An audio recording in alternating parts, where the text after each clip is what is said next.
આજે માનનીય ગૃહમંત્રી દ્વારા સન 2024 ગુજરાત વિધાયક ક્રમાંક નંબર 11 ગુજરાત નશાબંધી સુધારક વિધાયક જેમાં લઈને આવ્યા હતા, એમાં આમ આદમી પાર્ટી દ્વારા આ વિધાયકનો વિરોધ કરવામાં આવ્યો છે અને આમાં ઘણી બધી આ વિધાયકમાં સત્યો છે, એમાં સૂચન પણ આપવામાં આવ્યું છે. એ રીતના વિધાયક માનનીય ગૃહમંત્રી દ્વારા જે લઈને આવવામાં આવ્યું છે એમાં મોટું જોઈએ તો આપણે જે દારૂમાં પકડાયેલા વાહનો હોય કે અન્ય કેટલીક દ્રવ્યોમાં પકડાયેલા મુદ્દામાલો હોય એને હરાજી કરી, એટલે કે કોર્ટ કેસ પેન્ડિંગ હોય તેમ છતાં એને યુએસડી કક્ષાના અધિકારી નિમી અને એની હરાજી કરી અને એના જે પૈસા આવે એ પૈસા ગરીબોમાં વાપરવા માટેનું એ વિધાયક છે. ખરેખર આ વિધાયકને આમ આદમી પાર્ટી વખોડી રહી છે, કારણ કે આમ જોવી તો ગુજરાતમાં એક પણ દિવસ એવો નહીં હોય, એવી ઘટના નહીં બની હોય કે ડ્રગ્સ પકડાતું ન હોય, એક પણ દિવસ ખાલી નથી થતો. તમે છેલ્લા 2021માં ભૂતકાળમાં આપણે જોઈ તો ગુજરાતનો જે દરિયાકાંઠો છે 2021 થી 2024 નો સમયગાળામાં આપણે તફાવત જોઈ તો ગુજરાતનો દરિયાકાંઠો છે અને ગુજરાતનું જે કચ્છમાં આવેલું અદાણી મુદ્રા પોર્ટ છે એ ડ્રગ્સ માફિયાઓ માટે એક સ્વર્ગ બની ગયું છે. તમે જોયું છે 2021 ની સાલમાં 21,000 કરોડથી વધારે ડ્રગ્સ અદાણી પોર્ટ ઉપર પકડાયું હતું. એના ટીમ દ્વારા તાજેતરમાં તે અમરે અદાણી પોર્ટની નજીકમાં 3100 કરોડનું ડ્રગ્સ પકડાણું. વારંવાર ડ્રગ્સ માફિયાઓ કેમ ગુજરાતના દરિયાકાંઠાનો ઉપયોગ કરી રહ્યા છે, કેમ આવા અદાણી પોર્ટ મસ્ત મોટા હપ્તાઓ લઈ અને બુટલેગરો પાસેથી દારૂના વેપારો કરાવે છે. એમાં મારો બોટાદ જિલ્લો પણ બાકાત નથી. મેં વારંવાર જિલ્લા સંકલનમાં લેખિત પ્રશ્નો ઉપાડેલા. એસપીની બોટાદ એસપી જે છે અધિક્ષકની સંકલન હોય એમાં પણ લેખિત વારંવાર રજૂઆત કરેલી ભાઈ આટલી જગ્યાએ એડ્રેસ સાથે આ જગ્યાએ દારૂના અડ્ડાઓ હાલે છે, આ જગ્યાએ જુગારના અડ્ડાઓ હાલે છે, તેમ છતાં બોટાદ પોલીસ અધિક્ષક દ્વારા હજી સુધી કોઈ કાર્યવાહી કરવામાં નથી. આ મુદ્દો મેં ગૃહના મારફતમાં ઉઠાવેલો જે ગંભીર બાબત છે. દારૂની બોટલ મળે તેમ છતાં પણ એને જેલના હવાલે કરવામાં આવી રહ્યા છે. તો આજે વારંવાર પ્રાઇવેટ પોર્ટ ઉપર કરોડો રૂપિયાનું ડ્રગ્સ પકડાય છે તો એના ડાયરેક્ટરો એના અધિકારીઓ ઉપર કોઈ કાર્યવાહી થતી નથી. સાથોસાથ એને જે 33 વર્ષનો જે કરાર પૂરો થતો હતો એ ગુજરાત રાજ્ય સરકારે એને 70 વર્ષનો રિન્યુ કરી દીધો છે.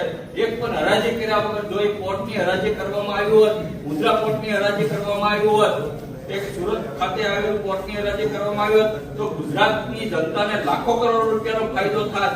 નહીં કે અત્યારે આ બુટલેગરો દ્વારા જે વાહનો પકડી અને હરાજી કરી તો એમાં કોઈ રૂપિયા મળવાના નથી ગુજરાત સરકારને.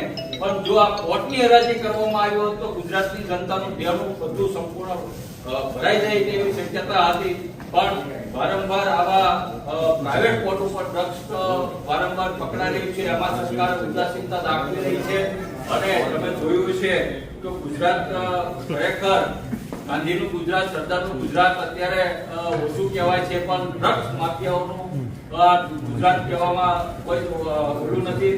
અને તમે જોયું છે કે દારૂબંધી ગુજરાતમાં હોવા છતાં ગુજરાતનો એક પણ જિલ્લો એવો બાકી નહીં કે જ્યાં દારૂ નહીં વેચાતું હોય, જ્યાં સિરપ નહીં વેચાતું હોય, કે જ્યાં ડ્રગ્સ ન વેચાતું હોય. ગાંધીનગરનું ગિફ્ટ સિટી છે, તમે તાજેતરમાં જોયું છે સમાચારના માધ્યમમાં. પહેલા ત્યાં દારૂની પાર્ટીઓ થતી હતી, હવે તો જેવી રીતના ગોવામાં પાર્ટીઓ થાય છે એ પ્રકારની પાર્ટીઓ અત્યારે આપણા ગાંધીનગરના ગિફ્ટ સિટીમાં થઈ રહી છે. એ પણ અત્યારે આપણા ગુજરાતના યુવાનો માટે ખૂબ આ શરમજનક ઘટનાઓ થઈ રહી છે. એટલે કે આ બિલ જે માનનીય ગૃહમંત્રી લઈને આવ્યા છે એમાં અમારી પાર્ટી સખત શબ્દોમાં વખોડી રહી છે. ગુજરાતની જનતાને આવા બુટલેગરો દ્વારા જે ગાડીઓ જે પકડાય છે એની હરાજી કરીને ગુજરાતની જનતાને પૈસાની કોઈ જરૂરિયાત નથી. ખરેખર આવી બધી ગાડીઓ જે પકડાય એનો સંપૂર્ણપણે નાશ કરવો જોઈએ. આ ગૃહના મારફત મેં માનનીય ગૃહમંત્રીને સૂચન કરેલું છે. અને સાથોસાથ કડકમાં કડક મેસેજ જાય બુટલેગરોને કે કે એની એકાએક ધક્કો પકડાય છે એનો ખરેખર સંપૂર્ણ નાશ થવો જોઈએ. આજે માનનીય ગૃહમંત્રી આજે એ બિલ લઈને આવ્યા છે કે ભાઈ જે મુદ્દા માલવાળી ગાડીઓ છે એની હરાજી કરી અને એના પૈસા ગુજરાતની ગરીબમાં જનતામાં વાપરવામાં આવે. પણ કાલ સવારે માનનીય મુખ્યમંત્રી કે ગૃહમંત્રી ફરીથી એવો બિલ લઈને નો આવે કે ભાઈ જે પકડાયેલું દારૂ છે, જે પકડાયેલું ડ્રગ છે એની હરાજી કરીને ગુજરાતની જનતાને વાપરવામાં આવે. એટલે ખરેખર જે બિલ છે એનો આમ આદમી પાર્ટી ખૂબ જ સખત પકડી રહી છે. ઓકે.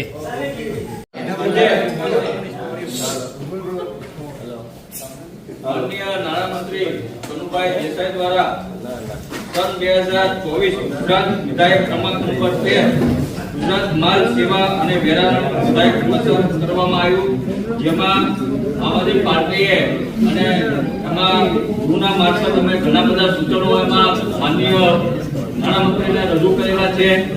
આમ જોઈએ તો જીએસટી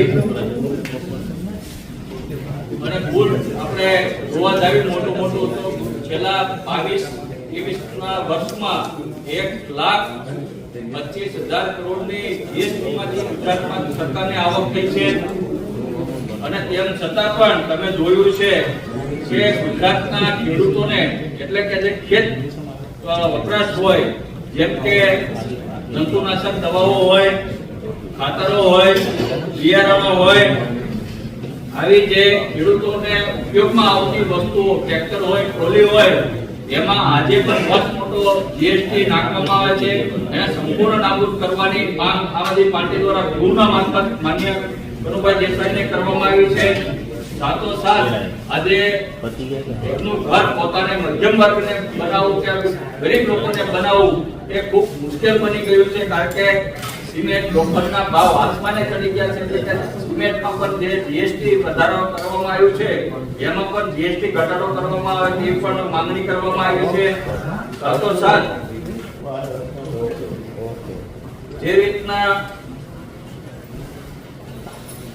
અતિ જરૂરિયાત દવાઓ જેમ કે ડાયાબિટીસની દવા હોય, કેન્સરની દવા હોય કે ગંભીર રોગોની દવા હોય, એની ઉપર કેન્દ્ર સરકાર દ્વારા અને રાજ્ય સરકાર દ્વારા ખૂબ મોટો જીએસટી નાખી અને બધાને લૂંટવાનું કામ કરી રહ્યા છે. તો એમાં પણ આવી જે ગંભીર બીમારીઓ વાળી જે દવાઓ છે એમાં સંપૂર્ણ જીએસટી નાબૂદ થાય તે પણ માંગણીને ગૃહના મારફત કરવામાં આવી છે. સાથોસાથ પેટ્રોલ અને ડીઝલ એને જીએસટી ના અંદર સમાવેશ કરવામાં આવે અને જે અત્યારે વર્તમાન ભાવ જે છે એને કંટ્રોલ કરવામાં આવે તેવી પણ ગૃહમાં માંગ કરી છે. જેવી રીતના કંસ રાજા હતો ત્યારે એને એના રાજ્યમાં દૂધ, છાશ વગેરે ઉપર વેરો નાખ્યો હતો. એવો જ વેરો અત્યારે આ ગુજરાત સરકાર અને મોદી સાહેબની કેન્દ્ર સરકારે જીએસટી નાખ્યું છે. દૂધ ઉપર જીએસટી ખૂબ વધારો કર્યો છે, છાશ ઉપર જીએસટી નાખ્યું છે, એટલે કે ડેરી પ્રોડક્ટ ઉપર જીએસટી નાખ્યું છે.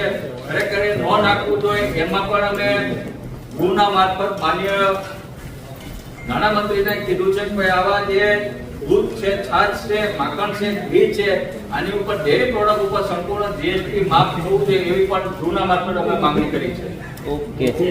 માનનીય ગૃહમંત્રી દ્વારા 2024 વિધાયક ક્રમાંક નંબર 11 નશાબંધી વિધાયક સુધારા विधायक जो लेके आए हैं उसमें हमने आम आदमी पार्टी ने संपर्क विरोध किया है. ये जो गृहमंत्री द्वारा